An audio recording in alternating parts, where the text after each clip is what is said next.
Today we're getting back to the snowblower, and I want to show you three things. We're going to do the shear bolts for the auger. We're going to look at the gearbox that drives the auger, and then we're going to look at the, what I'm talking about is these.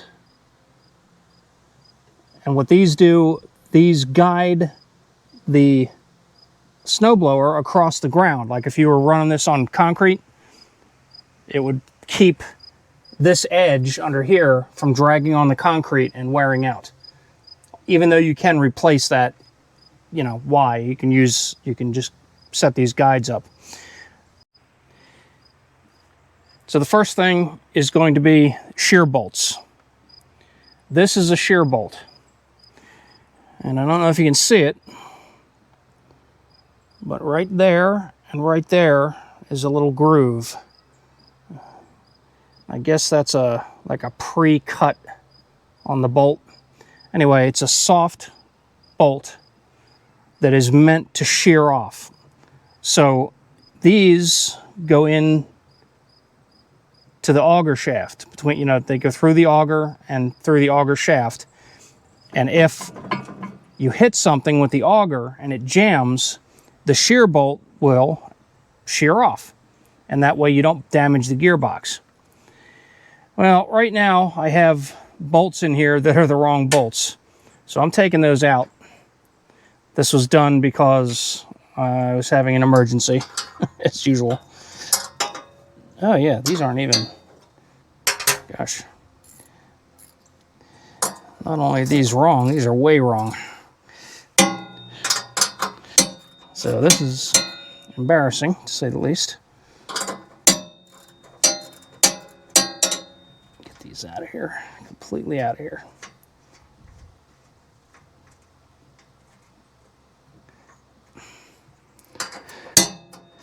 Sorry for the noise. All right, I'm gonna have to get a punch.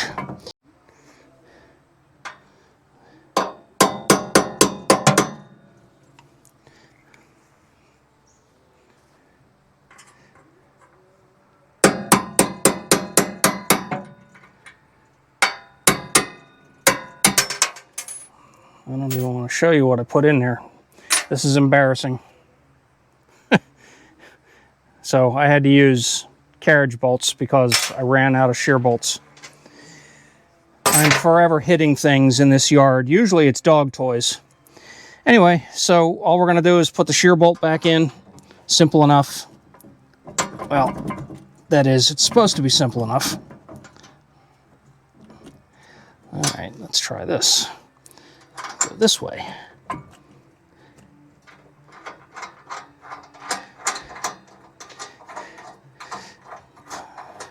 That is supposed to just slide right on through there.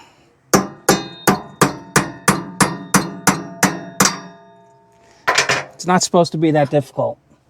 Anyway, what you have also is on the other end for the nut, we have a lock nut, and you can tell it's a lock nut because of that little dimple right there on the side.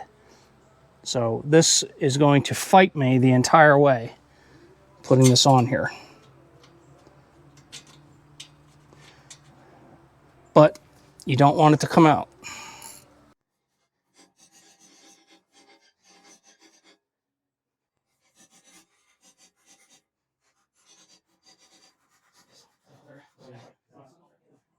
These are supposed to be easy. And keep in mind, when these shear off, you're going to be dealing with this most likely in the extreme cold.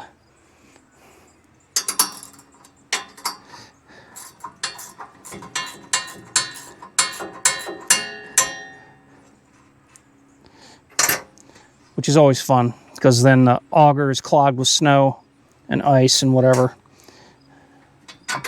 See, that one just came right out nice and easy. Yes, that's a regular bolt. So let's do this from this side.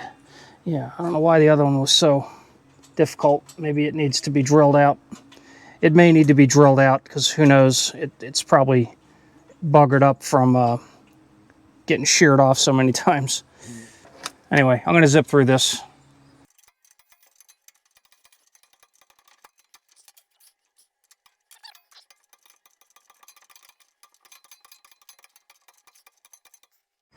All right, we're going to take a quick look at the gearbox. Before I do anything else, I want to tilt this up and look underneath here. So there is no drain for this. I suppose you could split the case if you really wanted to drain it, or tilt the thing on its face. However, we're not going to do that. We're just going to check it and maybe add some. There's nothing, I don't see anything leaking, so it should be fine. This is a 9/16. And I don't see any, there should be a small amount of oil should be coming out of this. But I'm not seeing anything, so we might have to add some gear oil. I'm going to use a block and then just tilt this up a little bit, put a block under it. And then this is just 80 W90 gear oil. Pretty much anything you have, any gear oil that you have should do the trick.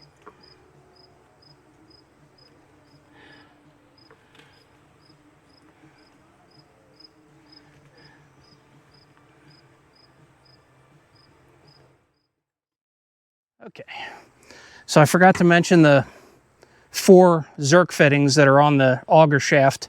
You definitely want those to be greased. So I'm going to give each one about 6 shots of grease. I already wiped them off. Wipe that one off again.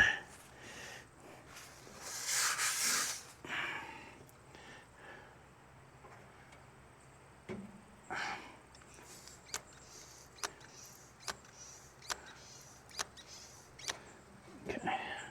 6 is good. It's just starting to come out the end. That's more than enough. Oops. That was 4 was enough. Okay. So that takes care of the auger.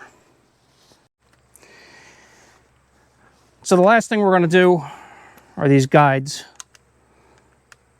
I'm going to try to get this loose here. They're a little rusty.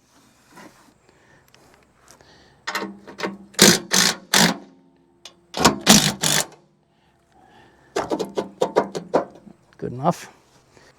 So what I want to do is I'm going to put a spacer underneath here, underneath the bottom edge, to raise it up just a little bit, maybe 3/4 of an inch or so. Okay, so I'm just going to raise this up. Just got a little block of wood here, and right there, that's probably even a little too much. So now I'm just going to come over here, and we're going to knock these down until they touch the bench.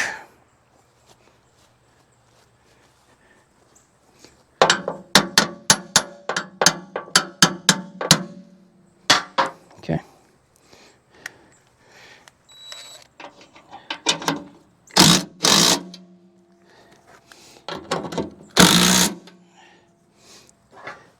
And the same on the other side.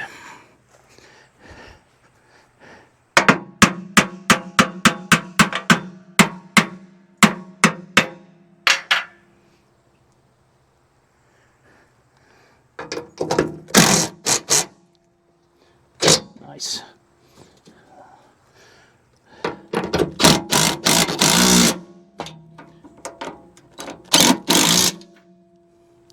Okay. All right, that takes care of that. Now the reason I'm putting such a big gap under here is because my driveway is dirt and rocks and the assorted dog toy. So having a bit of a gap under there is kind of necessary. I don't want to scrape up any of the rocks on the driveway, because as soon as you scrape up a rock, it gets stuck in the auger and then you break a shear bolt. So we're going to give it a little more of a gap there. It's probably more than most people would use. Most people would have this almost touching their driveway. And that's fine. You would just set it wherever you wanted. It doesn't really matter. I can't do that because of the condition of my driveway. Take that out. There we go. Yeah. It's time to put this on the ground.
Yeah, watch out. It's going to swing towards you. I'd get on the other table or get down.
Because to work on this friction disc, you have to flip this up.